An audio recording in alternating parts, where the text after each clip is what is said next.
A reading from the letter of St. Paul to the Thessalonians. Brothers and sisters, we were gentle among you, as a nursing mother cares for her children. With such affection for you, we were determined to share with you not only the gospel of God, but our very selves as well. So dearly beloved had you become to us. You recall, brothers and sisters, our toil and drudgery, working night and day in order not to burden any of you. We proclaim to you the gospel of God. And for this reason, we too give thanks to God unceasingly, that in receiving the word of God from hearing us, you received not a human word, but, as it truly is, the word of God, which is now at work in you who believe. The word of the Lord. Thanks be to God. Stop preaching. St. Paul says, "Woe to me if I do not preach the gospel." Well, I say, woe to you if you do preach the gospel. Or rather, woe to you if you only preach the gospel. St. Paul says that he came to the Thessalonians to share not only the gospel of God, but also his very self. We likewise are called to share not only the gospel through preaching, but we are called to share our very selves. For in coming to know the gospel and to love the gospel, it will work inside ourselves and transform us into the very gospel, so that in sharing ourselves with people, we share the gospel itself with them. And through that experience, a lived experience, an emotion of the gospel, people will come to understand and to feel it more deeply, to understand the gospel in a new way that simply preaching through words cannot explain. Our toil and our drudgery must also proclaim the gospel. St. Paul uses the image of a nursing mother caring for her children.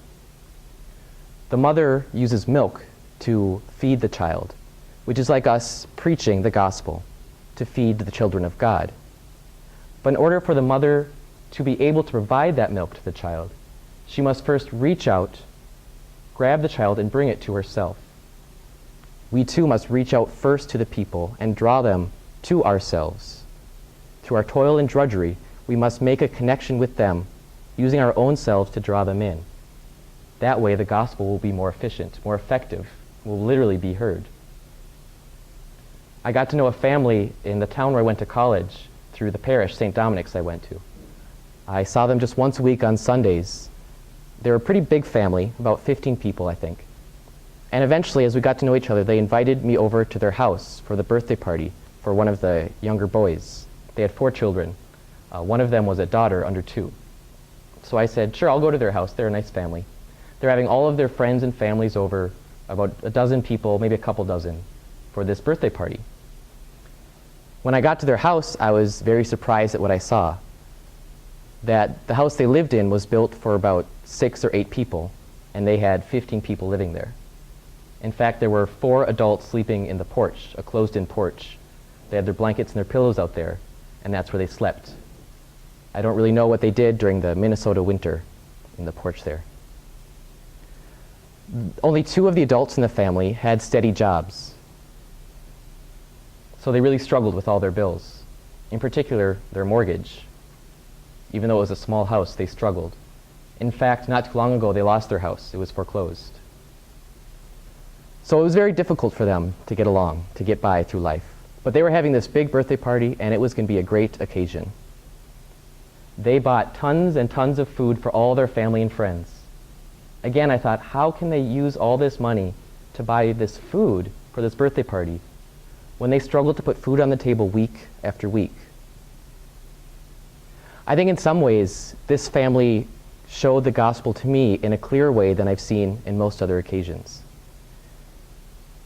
Because they weren't feeding their friends, having their friends over to their house just to have fun. They were feeding their friends in some ways as an act of the gospel. They understood the gospel in a very simple way, but a very effective and meaningful way, which is love.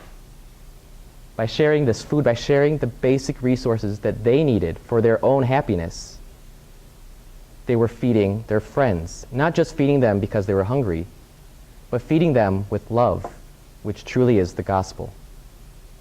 And I don't know if their friends were touched by that, if they understood the love that came through that, how much these people sacrificed for their friends in order to show how much they cared. It touched me. Hopefully it touched a few of their friends as well. And looking back on that experience, which is very simple, I start to question myself a little bit. I ask myself, what kind of gifts and resources do I have?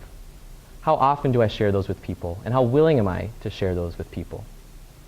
But more importantly, I ask myself, which of my resources, my basic necessities, am I willing to share with the people of God? Which of my basic necessities am I willing to sacrifice for the gospel? For only through sacrificing my very self can I make the gospel known.